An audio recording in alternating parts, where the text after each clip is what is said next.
Thumbnail দেখা আবার চমকায় যায় না। জামাত কি ক্ষমতায় আসবে, এই প্রশ্নটা আমার অনেকে এখন করে।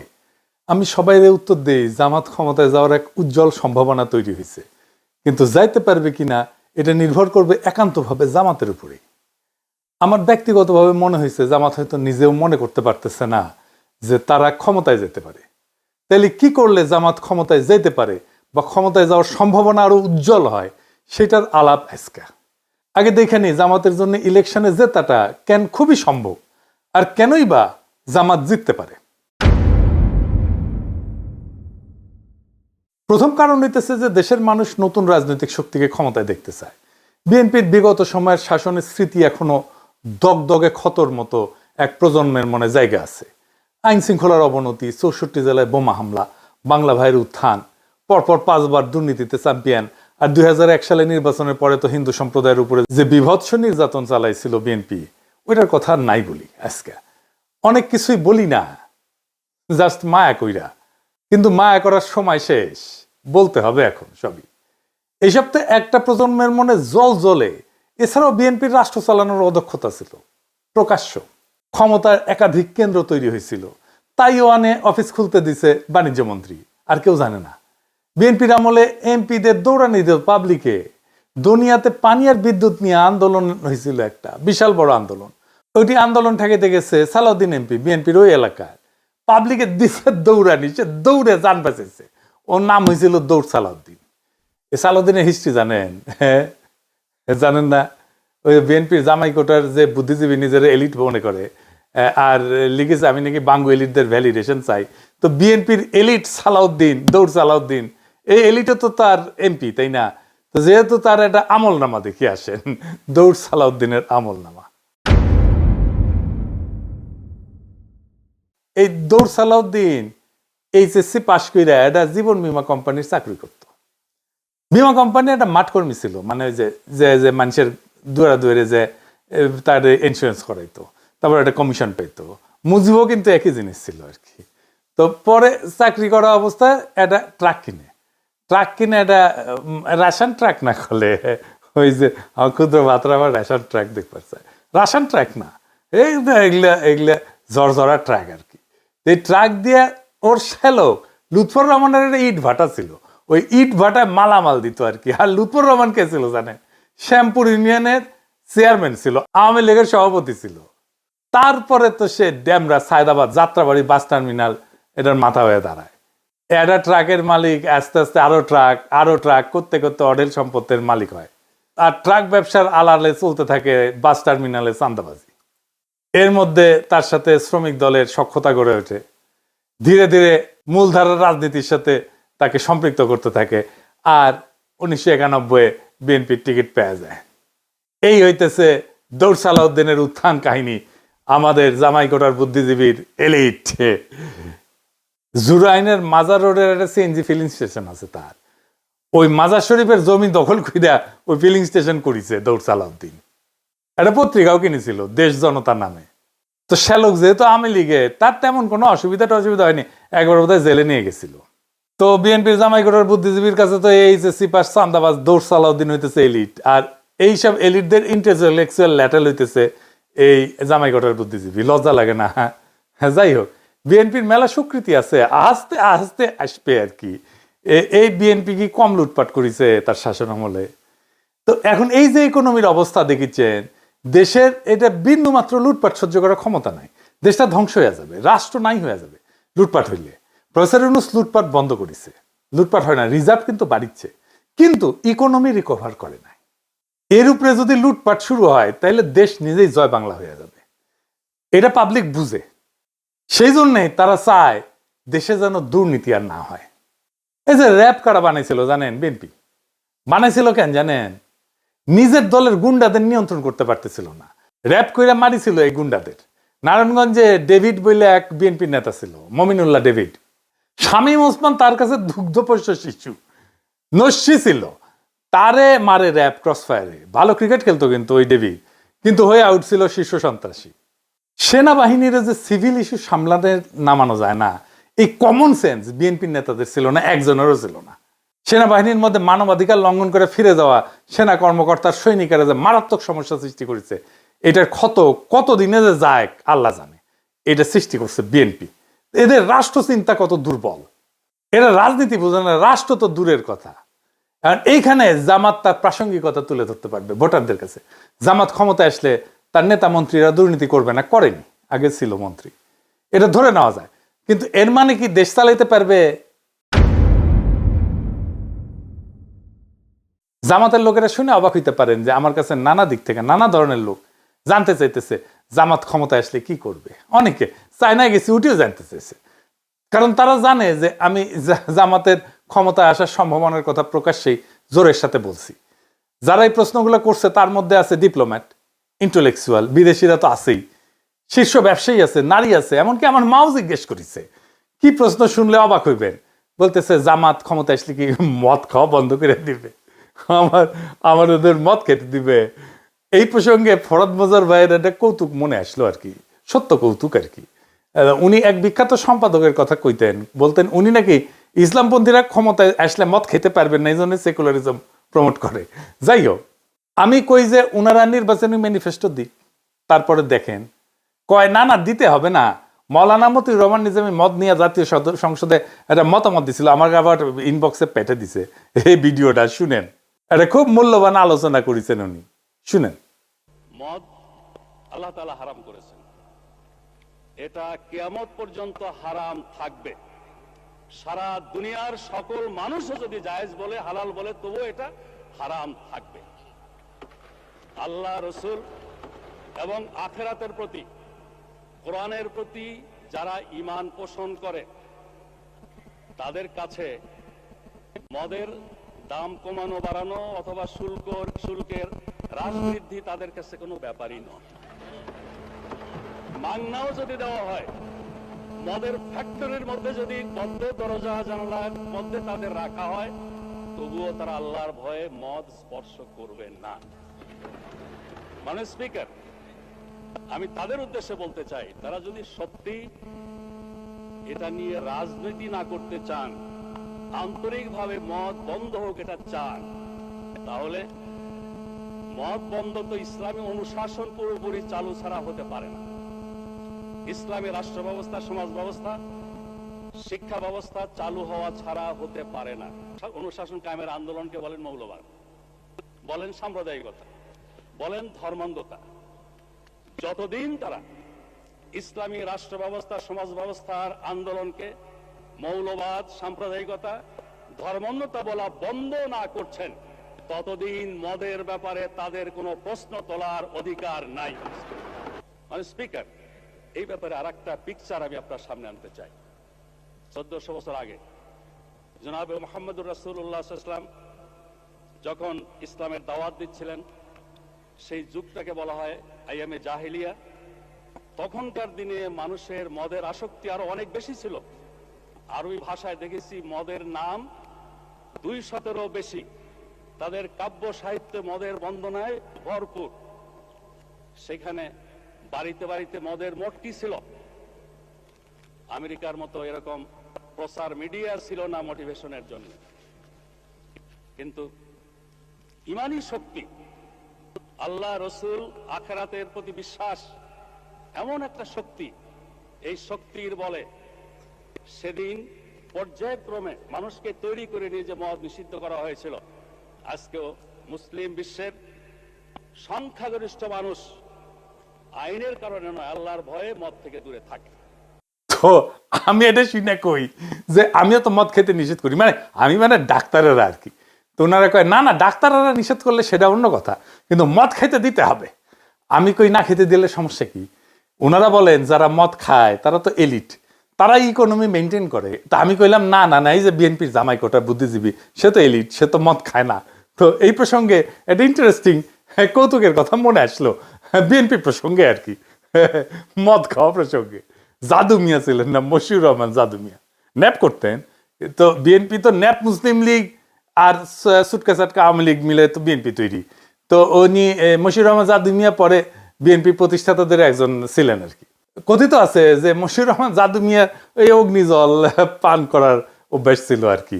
তো ভাষা নিয়ে বক্তৃতা দিচ্ছেন, পাশে জাদু মিয়া বসে আছে, তো কইতেছেন ভাসানী অগ্নিঝরা কণ্ঠে কইতেছে, চালের দাম বাড়িছে, ডালের দাম বাড়িছে, তেলের দাম বাড়িছে, মদের দাম বাড়ছে কিনা কইতে পারবো না, জাদু মিয়া কইতে পারবে। তো এই মদ খাইতে পারবো কিনা এটা একটা বিরাট জিজ্ঞাসা। যারা মদ খায় না তারা আরো বেশি জিজ্ঞায়। নারীরা বলে যে তারা তাদের পছন্দ মতো পোশাক পরতে পারবে কিনা। একজন তো কইলো যে বিকিনি পরতে পারবে কিনা। আমি কইলাম বাংলাদেশের মেয়েরা কি সি বিচে বিকিনি পরে? হ্যাঁ, তো কয়ে না পরে না, কিন্তু পড়তে পারবে কিনা। মানে আগে থেকে কয়ে নিচ্ছে, কয়ে দিতে হবে পড়তে পারবে কিনা। যদিও বাংলাদেশের বেশিরভাগ তরুণ শিক্ষিত মেয়েরা হিজাব পরে, আমরা সেটাই দেখতে পাই। তারপরেও এই আতঙ্ক ছড়ানো হয়েছে বা হইতেছে। 1922 সালে কতটুকু পা খোলা রাখতে পারবে মেয়েরা সেটা নিয়ে পুলিশ ধরতে আমেরিকাত সি বিচে যায়। আর আমাদের এখনই দেওয়াই লাগবে বিকিনি পরার জন্য, পারমিশন দেওয়াই লাগবে। হ্যাঁ, আমার তো আপত্তি নাই, হ্যাঁ, আমি তো দিবেরই চাই। আমাকে দেন রাষ্ট্রপতি পদে দাঁড়াই, আমাকে মার্কা মনে আছে তো, বুলডোজার, সিল মারো রে সিল মারো, বুলডোজারের সিল মারো, মাইরা দেন, আমি বিকিনি পরার ডিক্রি জারি করে দেবো প্রথম দিনই। যাই হোক, দুর্নীতি বন্ধ করবে জামাত, সাথে সাথে এক মহা সমস্যা শুরু হবে। কি সেই সমস্যা? মহারাজ, বিশাল সমস্যা।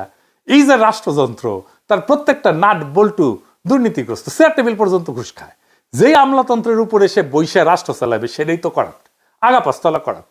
ব্যাংক থেকে লোন নিতে গেলে ব্যবসা প্রতিষ্ঠানগুলোকে ঘুষ দিতে হয়, ব্যাংকের এমডি কে, বোর্ড মেম্বারদেরকে। যে লোন নিবে সে তো কাস্টমার, তারাই তো তেলাবে ব্যাংক। তা না, উল্টা যে সেল করিচ্ছে সেই তেলা, সে তারাই কাস্টমার তেলাইতেছে। এটা কেমনে ম্যানেজ করবে জামাত? এটার একটা সিস্টেম লাগবে। এই সিস্টেম ওদের মাথায় আছে কিনা কে জানে। জামাতের মন্ত্রিসভা কেমন হবে? নারী মন্ত্রী থাকবে কিনা, কয়জন থাকবে? জামাতের সুরাতেও তো নারী সদস্য নয়। জামাতের কিন্তু একটা আলাদা নারী সংগঠন আছে যার নাম হচ্ছে বাংলাদেশ মহিলা জামাত ইসলাম। তো এটা 1970-এর দিকে এটা গঠিত হয়েছে। তো মহিলা জামাত দলীয়ভাবে আলাদা সংগঠন, কিন্তু কেন্দ্রীয়ভাবে জামাতের নেতৃত্বাধীন। তার মানে তাদের নিজস্ব আমিরা বা সভাপতি থাকেন, কিন্তু দলীয় নীতিগত সিদ্ধান্তের চূড়ান্ত কর্তৃত্ব পুরুষ নেতৃত্বের হাতে।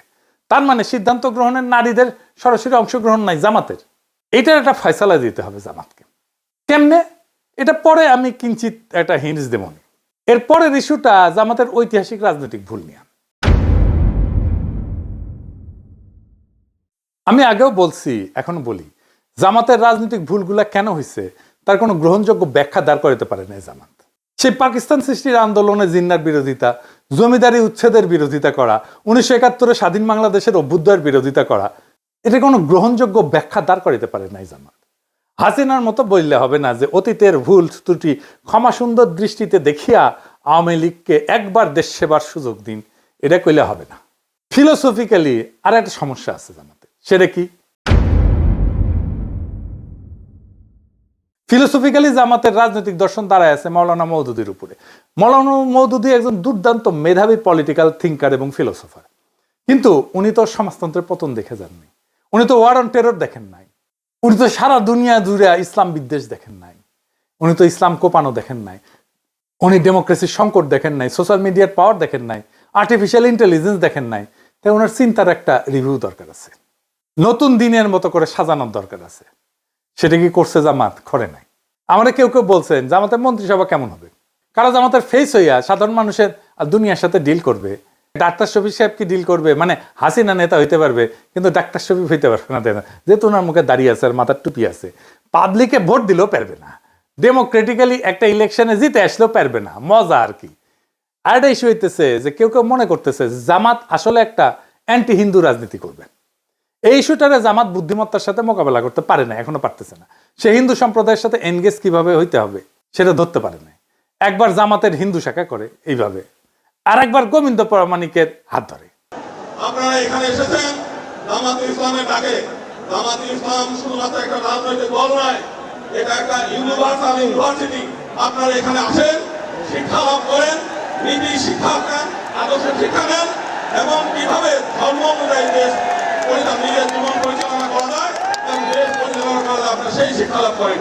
তো জামাত না মাঝে মাঝে গোবিন্দ প্রামাণিকের হাত ধরে ওই গাওয়া শুরু করে, আমার হাত ধরে তুমি নিয়ে চলো সখা, আমি তো পথ চিনি না, কইয়া মারের দৌড়।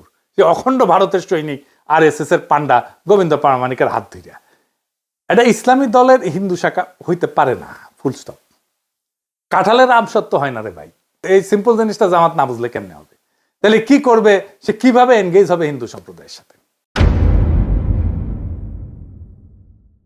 আমি বলবো কোনো কিছু করার আগে একটা ইন্ডিপেন্ডেন্ট রিসার্চ অর্গানাইজেশন দিয়া হিন্দু বৌদ্ধ সম্প্রদায়ের মধ্যে, মানে মাইনরিটিদের মধ্যে জামাতের প্রতি নেট ট্রাস্ট স্কোর মাপা। এটাই হবে জামাতের হিন্দু সম্প্রদায়ের মধ্যে গ্রহণযোগ্যতার মাপকাঠি। এখন এই নেট ট্রাস্ট স্কোর এই জিনিসটা কি আসলে এটা বুঝে দেখি।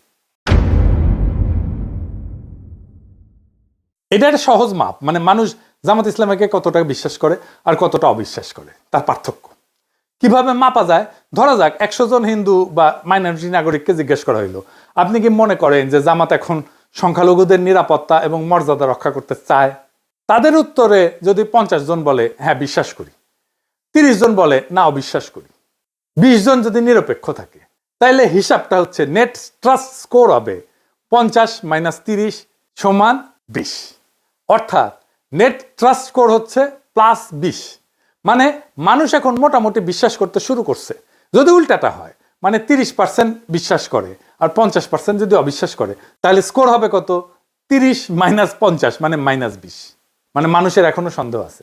এইটার গুরুত্ব হইতেছে স্কোর দিয়ে বোঝা যায় যে হিন্দু সম্প্রদায়ের মধ্যে জামাতের প্রতি আস্থা বাড়তেছে না কমতেছে, কোন জেলায় কাজ ভালো হইতেছে, কোন ধরনের কাজ করলে মানুষ সত্যিকারের বিশ্বাস পাইতে শুরু করবে। সহজ ভাষায় বললে নেট ট্রাস্ট স্কোর হইতেছে জামাতের প্রতি মানুষের মনোভাবের তাপমাত্রা। গরম মানে আস্থা, ঠান্ডা মানে অবিশ্বাস। সোজা সেলসালায় বুঝে গেলেন, তাই না? এইটা জামাত প্রত্যেক 6 মাস পর পর মাপবে আর ফলাফল প্রকাশ করবে। এইটা কিন্তু আন্তর্জাতিক মহলেও তার বিশ্বাসযোগ্যতা বাড়াবে, গ্রহণযোগ্যতা বাড়াবে। এখন কাজ কি নিবে? গোবিন্দ প্রামাণিককে তো দেখতে পারবে না, তাই না? কি কি সলিড কাজ নিবে আসেন সেটা একটু বুঝে দেখি।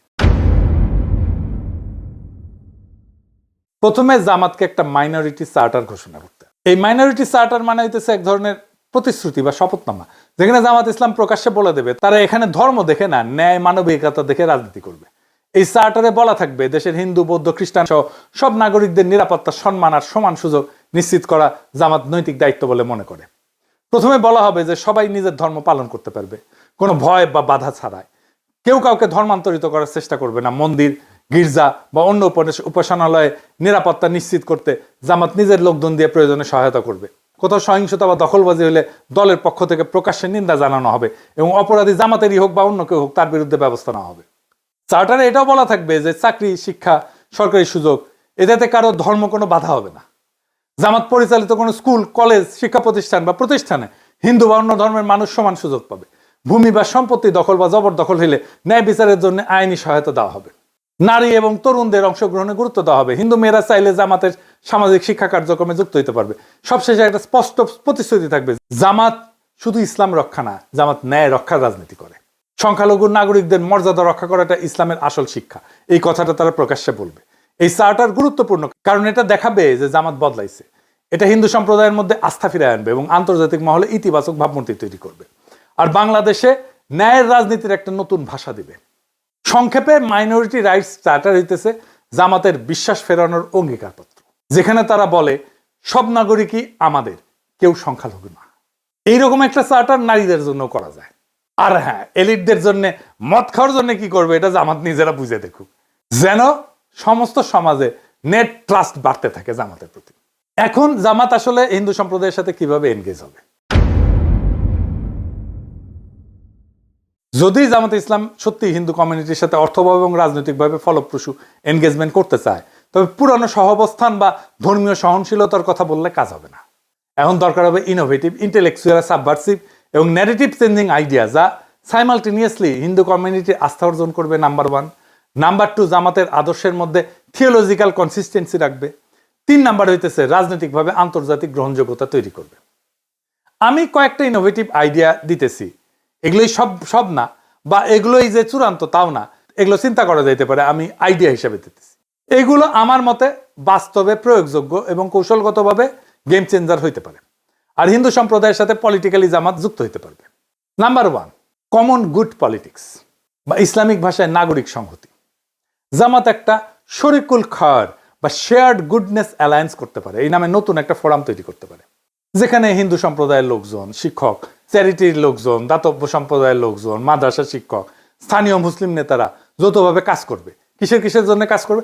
সামাজিক ইস্যুতে কাজ করবে। যেমন ধরেন নিরাপদ পানি, স্যানিটেশন, শিক্ষা, পরিবেশ, দারিদ্র দূরীকরণ, স্বাস্থ্য, এই সমস্ত বিষয় নিয়ে কাজ করবে। তার ফলে নৈতিক কাজকে কেন্দ্র করে একটা রাজনৈতিক একতা তৈরি হবে।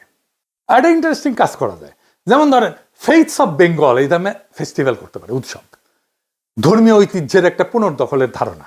যেমন স্থানীয় পর্যায়ে ফেইথস অফ বেঙ্গল নামে সাংস্কৃতিক উৎসবের আয়োজন করতে পারে, যেখানে হিন্দু, মুসলিম, বৌদ্ধ, খ্রিস্টান সব সম্প্রদায়ের যে কালচারাল অ্যাসেট, ধর্মের যে কালচারাল অ্যাসেট, সেইটা তারা প্রজেক্ট করবে, সেটা তারা দেখাবে।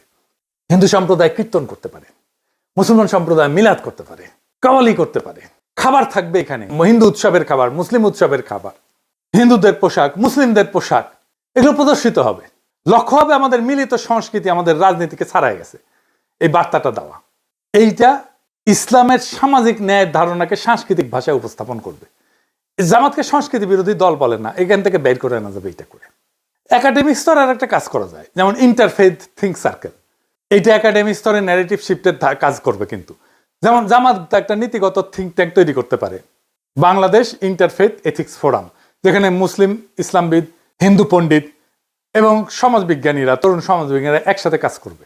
যেখানে বিষয় কি হবে, যেমন নাগরিক ন্যায়, সামাজিক ন্যায়ের ধারণা, ইনসাফের ধারণা, বহুত্ববাদ, নৈতিক রাজনীতি, এই বিষয়গুলো নিয়ে তারা কাজ করবে, গবেষণা করবে।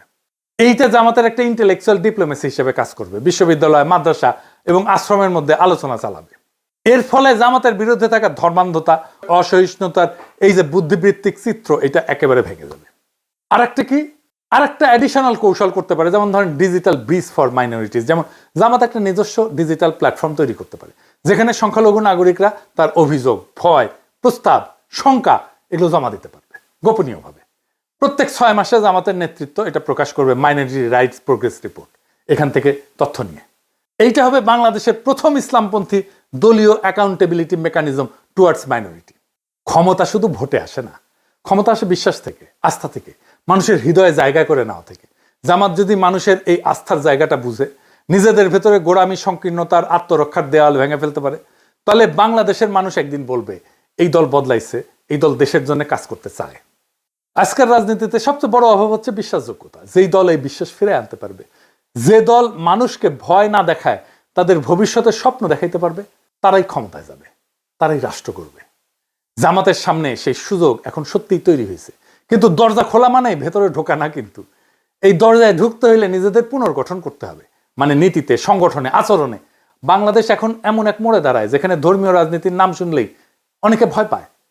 যদি জামাত সেই ভয়কে ভাঙতে পারে, যদি তারা দেখাতে পারে ধর্ম মানে বিভাজন না, ধর্ম মানে ন্যায়, ধর্ম মানে ইনসাফ, ধর্ম মানে ঐক্য, বহুত্বের মধ্যে ঐক্য, তাহলে একদিন তারা শুধু নির্বাচনে না, মানুষের হৃদয়ে জয়ী হবে।